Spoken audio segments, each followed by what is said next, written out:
예, 감사합니다. 오늘도 이렇게 예배 자리에 나오신 우리 모든 성도님들을 진심으로 환영하고 축복합니다. 예, 찜통더위가 계속해서 이어지고 있습니다.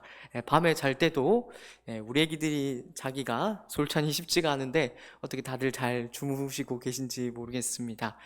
다음 주 주말부터는 다음 주 주말이 아니고 이번 주말이죠. 이번 주말부터는 이제 장마가 온다고 하니까 조금은 시원해지지 않을까 싶은데요. 무더운 더위에도 또 장마철에도 건강 잘 지키셔서 하나님의 은혜를 풍성히 누릴 수 있는 우리 모든 성도님들 될 수 있기를 진심으로 축복합니다. 오늘 이 시간에는요, 그리스도의 형상을 이루기까지, 그리스도의 형상을 이루기까지라는 제목을 가지고서 우리 하나님의 말씀, 또 말씀 가운데 나타난 하나님의 은혜를 함께 나누도록 하겠습니다. 먼저 오늘 본문을 우리가 잘 이해하기 위해서 갈라디아서가 어떤 편지인지를 좀 먼저 정의를 하고 우리가 시작을 하는 것이 좋겠다 싶습니다. 이미 다들 잘 알고 계시겠지만 갈라디아서는 이제 사도 바울이 1차 선교 여행 때 이제 갈라디아 지역에 세웠던 교회들에게 보내는 편지다라고 우리가 말을 할 수가 있을 것입니다. 근데 이제 편지를 보냈다라는 것은 편지를 보내야 했던 이유가 있었다라고 우리가 쉽게 생각을 할 수가 있겠죠. 아니나 다를까 갈라디아 교회 가운데에는 아주 심각한 문제가 있었다라는 것을 우리가 갈라디아서 전체를 통해서 확인을 할 수가 있습니다. 어떤 문제가 있었느냐라고 묻는다면 아마도 다른 복음이라는 말로 대답을 할 수가 있을 것 같습니다. 갈라디아서 1장에 보면 6절, 7절 말씀에서 사도 바울이 이렇게 이야기를 하죠. 그리스도의 은혜로 너희를 부르신 이를 이같이 속히 떠나 다른 복음을 따르는 것을 내가 이상하게 여기노라. 다른 복음은 없나니 다만 어떤 사람들이 너희를 교란하여 그리스도의 복음을 변하게 하려 함이라 라고 말한 것을 우리가 알 수가 있습니다. 그러니까 말하자면 갈라디아 교회 가운데 거짓 교사들이 이제 찾아왔다는 거죠. 찾아와서 그들에게 다른 복음을 전한 것이 사도 바울이 갈라디아서를 쓰게 된 아주 중요한 목적이었다라고 우리가 말을 할 수가 있는 것입니다. 그러니까 다른 복음을 따르고 있기 때문에 이제 사도 바울이 갈라디아 교회를 이제 꾸짖어서 또 이제 교정을 해서 다시금 바른 복음을 되찾고 확인하고 깨닫고 그렇게 다시 주님께로 돌아가게 하려는 목적에서 이 편지를 썼다라고 우리가 말을 할 수가 있을 것입니다. 여기서 말하는 다른 복음이 뭔지를 먼저 간략하게 이야기를 하고 가는 것이 오늘 본문을 이해하는 데 큰 도움이 될 것 같은데요. 여기서 사도 바울이 말하는 다른 복음, 갈라디아서에서 말하는 다른 복음이란 아마도 이것을 말할 것입니다. 하나님 앞에 의롭다함을 받기 위해서는 예수 그리스도를 믿는 것만으로 충분하지 않다라는 것이죠. 예수 그리스도를 믿는 것만으로는 하나님 앞에 의롭다함을 받기에 충분하지 않고 모세의 율법 또는 율법의 행위를 행함으로써 특별히 음식법이라든지 절기라든지 특히 할례와 같은 것들을 받아야만 하나님 앞에 의롭다함을 받을 수 있다라고 거짓 교사들이 가르쳤다라는 것입니다. 특별히 주목할 만한 사실은 이 거짓 교사들이 자기네들의 권위로 이런 가르침, 거짓된 복음, 다른 복음을 가르쳤던 것이 아니라 예루살렘의 기둥 같은 지도자들이죠. 우리가 이해하기 좋기로는 사도들의 권위를 요즘 건전하지 못한 방식으로 빌려와서 이런 가르침을 행했다는 것으로 우리가 조금 이해를 할 수가 있을 것 같아요. 그래서 중간에 보면 베드로 이야기도 잠깐 나오는데 아마도 거짓 교사들이 베드로의 권위를 빌려서 잘못된 복음을 전하지 않았을까 싶습니다. 그러니까 그런 이제 거짓된 가르침이 갈라디아 교회들 가운데 횡행하니까 이제 갈라디아 교회 가운데 이제 큰 소동이 일어났던 것 같아요. 그래서 바울이 그 소식을 듣고 이 편지를 쓰게 됐다라는 거죠. 이 편지를 통해서 사도 바울이 다시금 바른 복음이 무엇인지, 좀 더 정확하게 복음의 진수가 무엇이고 복음의 정수가 무엇인지를 일목요연하게 적어서 이제 갈라디아 교회에 답변하고자 했다라는 것이죠. 그것은 이렇게 쉽게 간단하게 그리고 확실하게 선포할 수 있을 것 같습니다. 하나님 앞에 의롭다함을 받는 것은 율법의 행위로 되는 것이 아니라 오직 무엇으로만 받을 수 있습니까? 오직 예수 그리스도를 믿는 믿음으로 말미암아, 오직 하나님의 은혜로 말미암은 예수 그리스도를 믿는 믿음으로만 가능하다라고 사도 바울이 갈라디아서 전체에서 우리 모두에게, 갈라디아 교회는 물론 우리 모두에게도 이야기를 하고 그 복음의 진수를 전하고 있다라는 거죠. 그래서 갈라디아서 전체를 보면 이런 이신칭의의 복음이, 진리가 곳곳에 알알이 박혀 있다라는 것을 우리가 확인하게 됩니다. 특별히 우리가 이런 관점에서 갈라디아서를 읽으면 유익한데, 이 이신칭의의 복음을 전하기 위해서 또 전하는 것뿐만 아니라 갈라디아 교회 가운데 이 이신칭의의 복음이 참된 복음이라는 것을 설득하기 위해서 모든 장들을 써내려가고 있다라는 것을 우리가 이해할 수 있어야 할 것입니다. 그래서 보면은 앞에서 사도 바울이 자신의 사도권에 대해서 먼저 이제 확실히 하거든요. 자신의 사도권이 틀림없다, 예수 그리스도 하나님의 은혜로 말미암은 것이다 라는 사실을 주장하는데, 그것도 그렇게 하는 이유는 자기가 전한 복음이 참되다라는 것, 틀림없는 하나님의 복음이라는 것을 확증하기 위해서 그렇게 하고 있다라고 우리가 생각을 할 수가 있는 것입니다. 자신의 사도권을 변호하고 난 다음에는 이제 성경을 통해서 자신의 복음이 맞다라는 것을 확증하는 논증이 그 다음으로 이어지게 되죠. 그리고 오늘 본문에 이르게 되면 사도 바울이 또 다른 방식으로 자신이 전한 복음을 변호하고 있는 것을 우리가 확인을 하게 됩니다. 어떤 방식으로 이 복음을 변증하고 있는가 하면 바로 자신의 삶을 통하여 이 복음이 참되다라는 것을 확증하고 설득하고 있다라는 것을 우리가 확인을 할 수가 있다라는 것입니다. 근데 이 지금 복음을 변증하는 사도 바울의 이 단락이 굉장히 흥미롭습니다. 왜 흥미로운가 하면 바로 13절, 14절을 통해서 우리가 그것을 확인해 볼 수가 있습니다. 우리 13절, 14절 말씀을 다 같이 한 목소리로 읽도록 하겠습니다. 내가 처음에 육체의 약함으로 말미암아 너희에게 복음을 전한 것을 너희가 아는 바라. 너희를 시험하는 것이 내 육체에 있으되 이것을 너희가 업신여기지도 아니하며 버리지도 아니하고 오직 나를 하나님의 천사와 같이 또는 그리스도 예수와 같이 영접하였도다. 아멘입니다. 지금 사도 바울이 지금 갈라디아 교인들에게 무슨 이야기를 하고 있는가 하면요, 사도 바울이 처음 그들에게 복음을 전했을 때를 떠올리라고 이야기를 하고 있는 것입니다. 아까 제가 처음에도 언급했듯이 갈라디아 교회는 사도 바울이 1차 전도 여행 때, 선교 여행 때 세웠던 교회입니다. 그때 이제 갈라디아 교인들에게 내가 너희에게 처음 복음을 전했을 때 어땠는지를 한번 떠올려 보라고 권면을 하고 있는 거죠. 그때 사도 바울이 무엇으로 복음을 전했다라고 오늘 본문이 이야기를 하고 있습니까? 육체의 약함으로 복음을 전했다라고 이야기를 하고 있습니다. 우리가 오늘 이 시간에 여기에 조금 주목을 해보려고 합니다.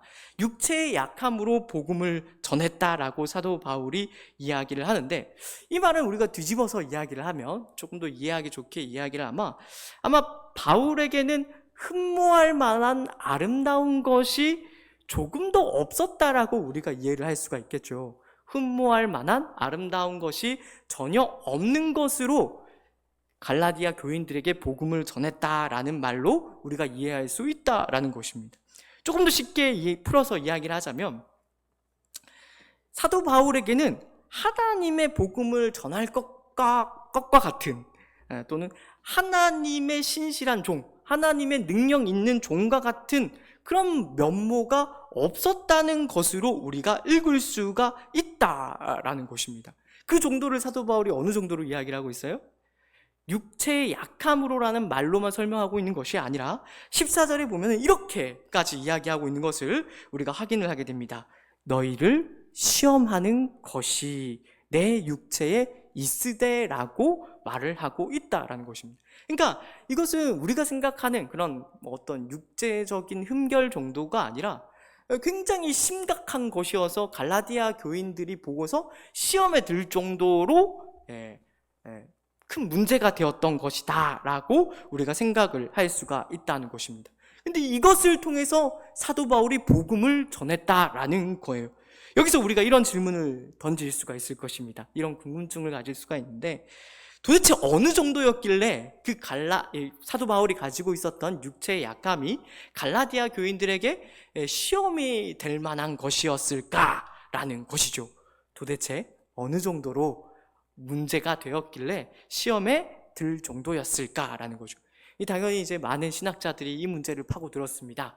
그래서 크게 세 가지로 이 문제를 정리를 하는데요. 첫 번째는 제가 간단하게 언급했듯이 아마 사도 바울이 가지고 있는 어떤 육체적인 흠결이 아니었을까. 고린도 후서에 보면은 그런 사도 바울의 흠결을 이야기하는 부분들이 나오거든요.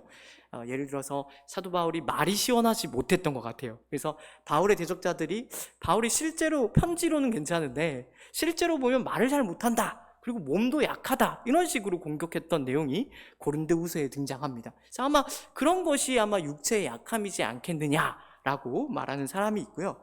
또 다른 사람은 어떤 걸 말하는가 하면 육체적 흠결 정도가 아니라 아마 육체적인 질병이 아니었을까라고 추측하는 것입니다. 그래서 어떤 것이 있는가 하면 첫 번째로 얘기를 할 수 있는 것이 아마 안질이 아니었을까. 여기 보면 눈이라도 빼어 주었을 것이다 라는 말을 근거로 아마 사도 바울이 눈이 많이 안 좋았나 이렇게 추측하는 신학자가 있고요. 또는 간질이 있었을 것이다. 어떤 한 전승에 따르면 사도 바울이 그런 간질 발작이 있지 않았나라고 이렇게 추측하는 사람들도 있고요.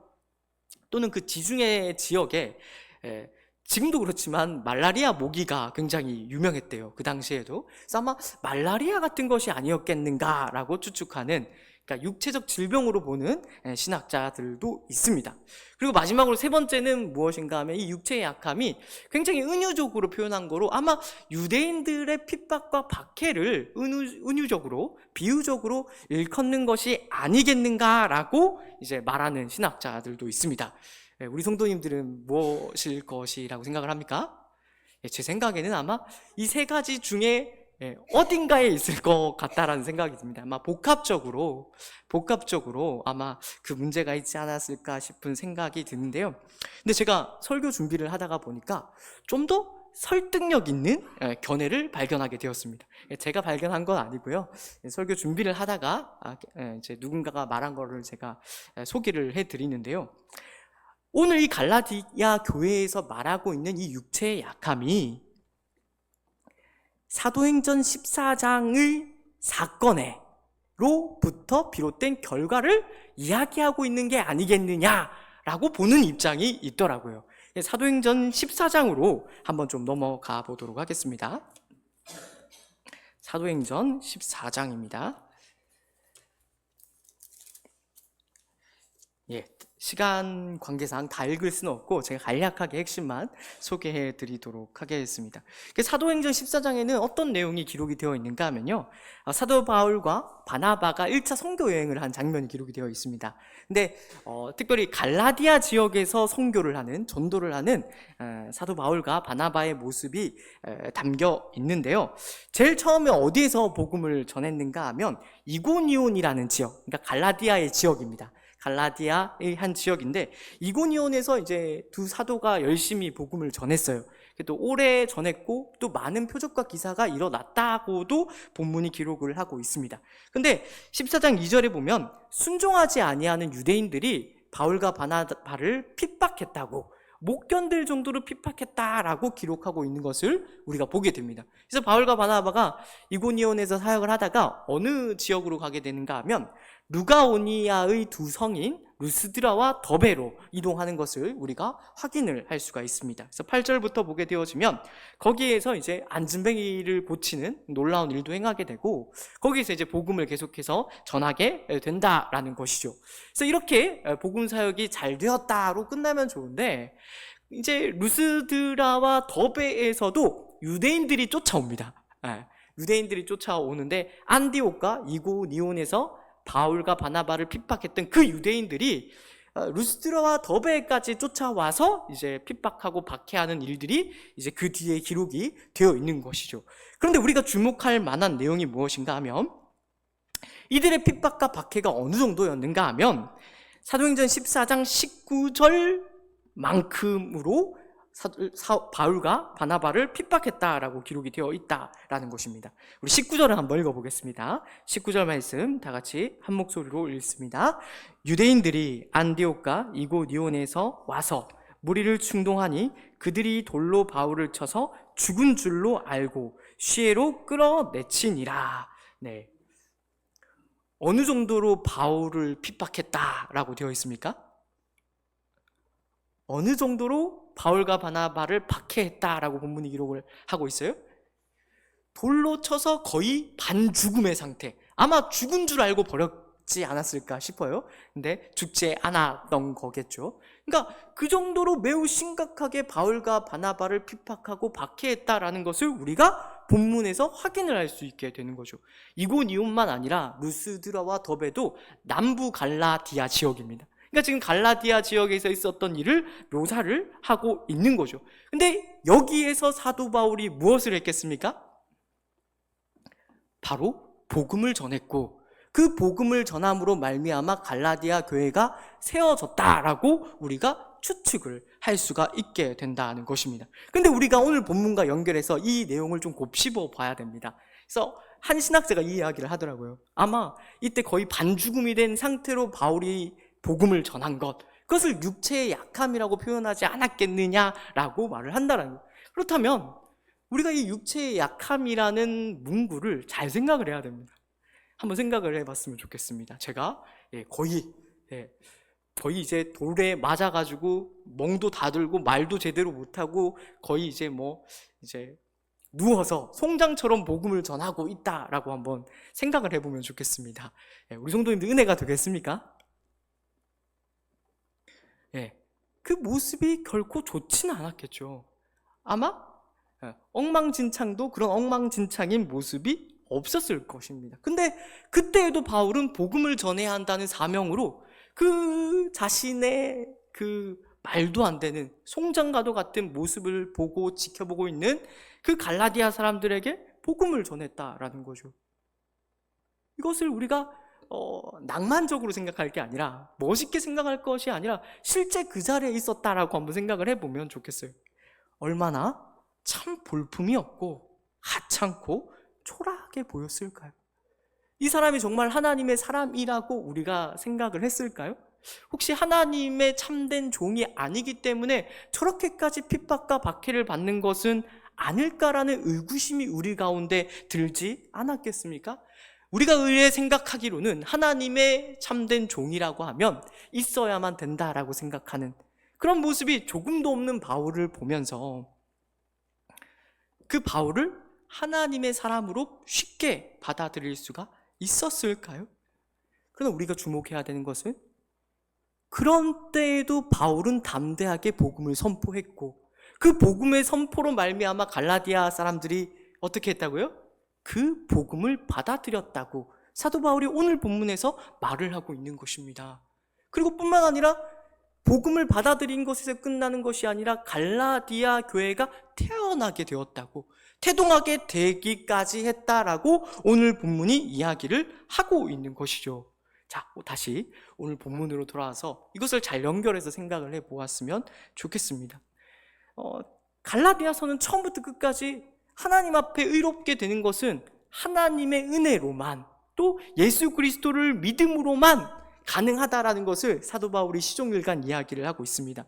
그런데 이 대목에서 왜 사도 바울이 자신의 삶에 대한 간증을 여기서 꺼내고 있는 것일까요? 그 이유는 바로 그 사실이 구원은 어떤 자격이나 조건에 달려 있는 것이 아니라 오직 은혜로만 얻는 것이며 오직 은혜로만 이루어진다라는 것을 생생하게 드러내고 나타내는 것이기 때문에 사도 바울이 이야기를 하고 있다라는 것입니다. 말하자면 이런 것이죠. 야, 내가 아무 자격이나 조건이 갖추고 있지 않은 때에도 예수를 믿어 구원에 이르지 않았느냐? 그럼에도 불구하고 너희가 예수를 믿어 구원에 이르지 않았느냐? 이처럼 구원은 오직 은혜로만, 예수 그리스도를 믿음으로만 얻는 것이다라는 사실을 너희가 분명히 할 수 있어야 된다라고 자신의 삶을 통해서 갈라디아 교회 사람들을 설득하고 있다라는 것입니다. 이것을 우리가 오늘 이 시간 중요하게 생각하고 오늘 우리의 삶에 적용을 한번 해보았으면 좋겠습니다. 때때로 우리가 신앙생활을 하다가 보면 교회가 선한 영향력을 세상 가운데 미쳐야 된다라는 이야기를 합니다. 그리고 선한 영향력을 갖추는 데서 더 나아가 교회가 어떤 자격과 조건 또 실력과 능력을 갖추어 세상의 빛과 소금이 되어야만 한다는 이야기도 우리가 종종 듣게 되죠. 물론 이것은 당연히 그렇게 해야 되는 일입니다. 교회가 세상보다 못하면 당연히 안 될 것입니다. 그러나 이 말은 어떤 의미에서 우리가 조금은 주의해서 사용할 수 있어야 되는 말이라는 것을 오늘 이 시간 우리가 분명히 깨닫고 돌아갈 수 있기를 바랍니다. 우리 한국은 특별히 이제 유교적인 가치관이 깊이 물들어 있는 곳이지 않습니까? 만약 이런 교회의 선한 영향력과 또 교회가 세상 가운데 빛과 소금이 되어야 된다라는 말이 마치 유교가 말하는 식으로 입신양명, 즉 출세를 해서 이름을 날린다는 식으로 교회가 그렇게 되어야 된다라는 것을 의미한다면 이것은 어떤 의미에서 복음을 굉장히 오도하는 것일 수 있다라는 것을 크게 잘못 이해하는 것일 수 있다라는 것을 우리가 이 시간 깨달을 수 있어야 된다라는 것이죠. 우리는 세상 가운데 시험에 들 수 있습니다. 세상보다 못한 우리를 비관하고 자책하면서 어떤 세상보다 나은 자격과 조건 그리고 실력과 능력을 갖추고 더 많은 공로와 성취와 업적을 통해서 하나님의 복음을 드러내고 증언해야만 하나님의 나라가 이루어진다라고 생각할 수 있는데 그렇게 생각해서는 안 된다라는 것입니다. 세상 가운데 큰 소리 칠 수 있는 교회가 되어야 하나님의 일이 진행이 되고 하나님의 나라가 이루어질 것으로 생각해서는 안 된다라는 것이죠. 오늘 본문에서 사도 바울이 그런 식으로 복음이 이루어지지 않으며 하나님 나라가 이루어지지 않는다라고 말하는 것에 우리가 이 시간 주목할 수 있어야 할 것입니다. 본문에서 사도 바울이 중요하게 이야기하듯 하나님 나라는 어떤 자격과 조건에 근거해서 이루어지는 것이 아니다라는 것을 우리는 깨달아야 할 것입니다. 구원은 그리고 하나님의 나라는 오직 하나님의 은혜로만 예수 그리스도를 믿는 믿음 안에서만 이루어진다라는 것을 우리가 분명하게 정리를 하고 붙들 수 있어야 된다라는 것이죠.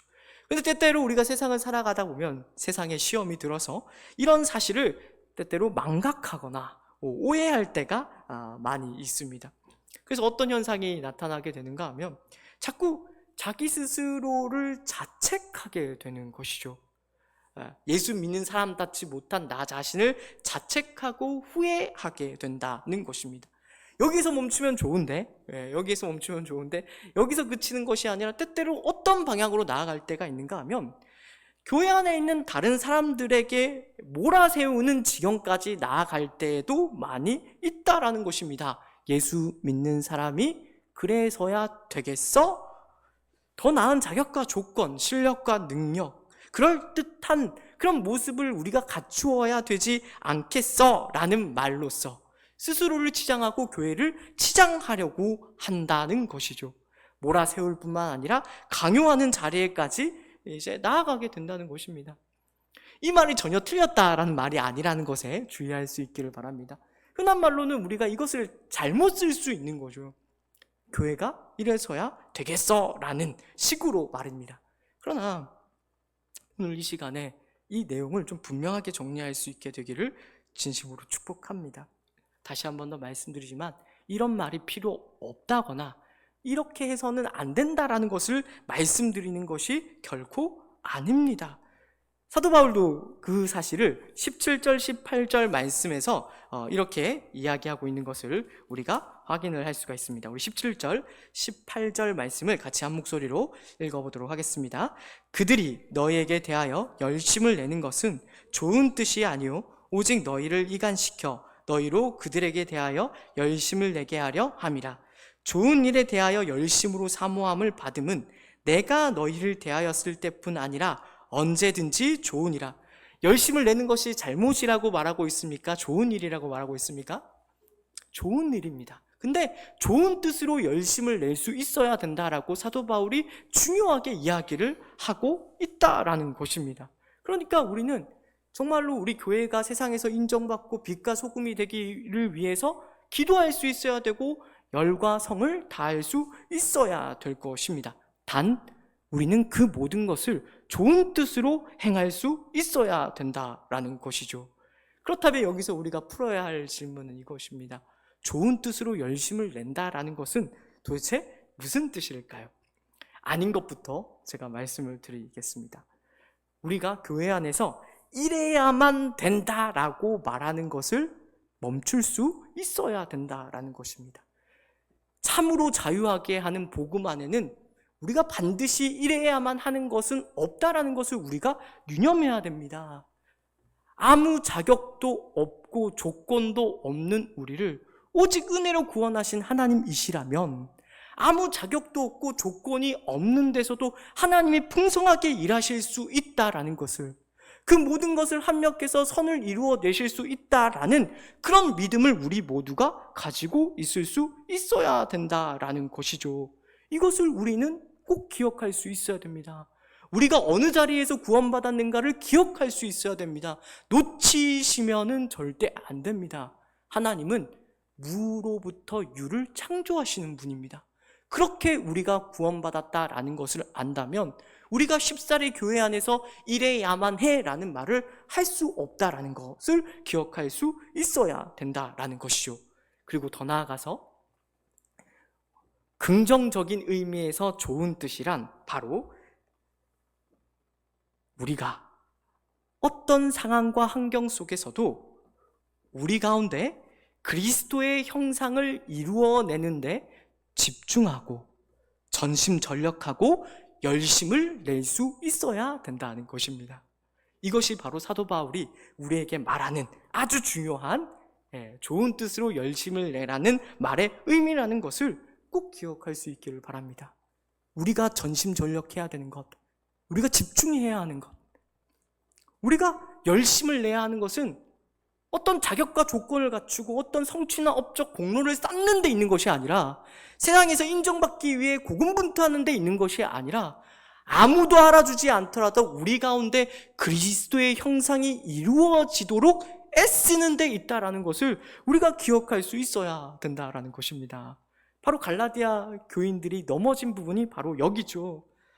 교직교사들이 말하는 것처럼, 거짓교사들이 유혹한 것처럼 갈라디아 교인들은 자기네들이 어떤 자격이나 조건을 갖추어야만 된다고 생각을 했습니다.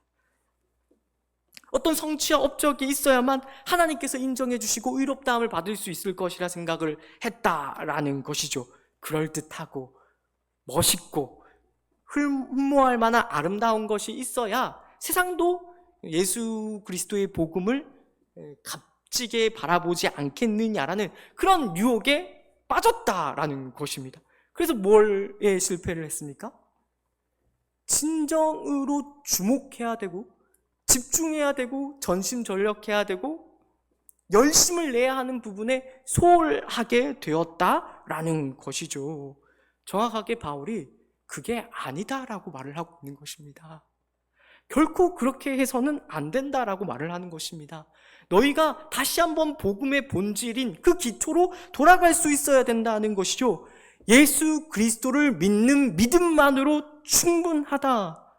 하나님 앞에 의롭다함을 받는 것은 너희의 어떤 노력이나 열심으로 얻어지는 것이 아니다.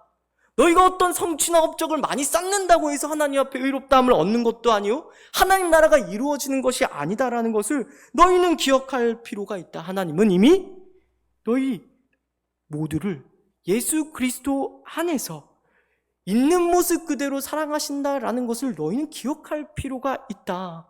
예수 그리스도 안에서 하나님은 너희를 전적으로 사랑하신다. 그러나 여기에서 하나님은 멈추지 않으시고 더 나아가 너희 가운데 그리스도의 형상을 이루어내기를 바라신다. 그것을 소망하신다. 그것을 위하여 지금도 일하고 있다. 그래서 나도 해산하는 수고를 하기까지 너희에게 대하여 열심을 내고 있다라는 것을 너희가 이해할 필요가 있다라고 사도 바울이 이야기를 하고 있다는 것입니다. 오늘 본문은 갈라디아서에서 굉장히 중요한 본문입니다. 왜 본문인가 하면 사도 바울이 처음으로 명령형을 쓰고 있습니다. 어떤 명령을 하고 있는가 하면 너희는 나를 본받아라 라는 말을 12절에서 처음으로 하고 있습니다.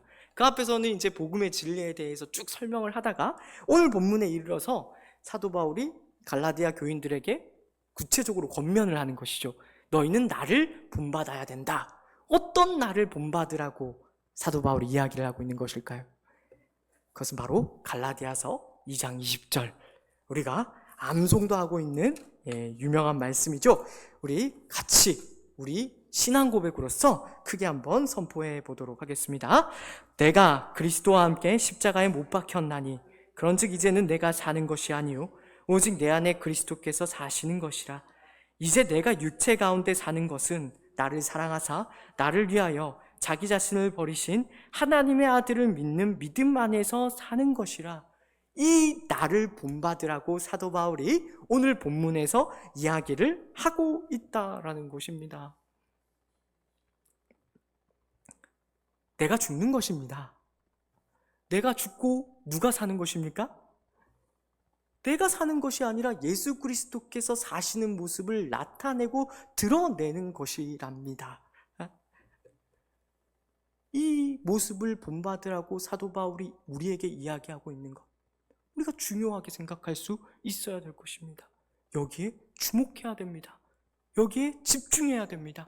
여기에 전심전력해야 하고 여기에 우리가 열심을 낼 수 있어야 됩니다. 다른 것으로 때우려는 생각을 하시면 안 됩니다. 그저 예배 참석하고 헌금하고 다른 많은 봉사와 충성과 헌신을 하는 것으로 때울 것이 아니라 우리 가운데 정말로 예수 그리스도의 모습이 있는지, 예수 그리스도의 형상이 있는지, 예수 그리스도의 인격과 성품이 있는지를 돌아볼 수 있어야 된다라는 것입니다. 사도 바울이 그것을 위하여 그 예수 그리스도를 알기 전에 모든 것을 배설물로 여겼다라는 것에 주목하셔야 됩니다. 그것을 쉽게 생각해서는 안 된다라는 것이죠. 예수 그리스도의 형상, 하나님을 사랑하여서 하나님의 뜻에 순종하고자 자기 자신을 부인하고 자기 십자가를 지면서까지 자기 사람들을 끝까지 사랑하신 그 예수의 모습이 우리 가운데 나타날 수 있어야 된다는 것입니다. 다시 한 번 더 말씀드립니다. 저도 이런 이야기를 안 드리면 좋겠는데 이것을 낭만적으로 생각하지 않으시기를 진심으로 축복합니다. 제가 왜 이야기를 자꾸 하는가 하면 제가 얼마 되지 않았지만 처음 신학교 입학했을 때는 이 말을 되게 낭만적으로 생각을 했어요. 멋있잖아요, 그죠? 하나님을 위해서 내 인생을 바친다는 것에 대해서 저는 굉장히 가치 있게 생각했고 멋있는 것이라고 생각을 했어요. 근데 이제 사역을 해 나가다가 보니까 이 길이 꼭 그렇게 멋있는 길만은 아니다라는 것을 알게 되었습니다. 그리고 또 하나 깨달은 사실은 우리 성도님들이 살아가는 신앙의 삶도 때때로 만만찮은 것이구나 라는 사실 또한 깨닫게 되었죠. 때로는 아무도 알아주지 않을지도 모릅니다. 우리가 가는 길은 좁은 길인 까닭에 그리스도의 형상을 이루려고 하는 우리의 노력이 아무 가치가 없는 것처럼 여겨지는 시간들이 있다라는 것에 우리가 생각할 수 있어야 될 것입니다. 그것은 아골골짝일 수 있고 빈들일 수 있고 거칠고 메마르고 황량한 광야길일 수 있다라는 것을 기억해 주시기를 바랍니다. 사망의 음침한 골짜기일지도 모르겠습니다. 말하자면 돌에 맞아서 거의 반죽음이 된 사도 바울처럼 볼품없고 하찮고 초라한 시간을 견뎌내야만 하는 그런 길일지도 모른다라는 것이죠.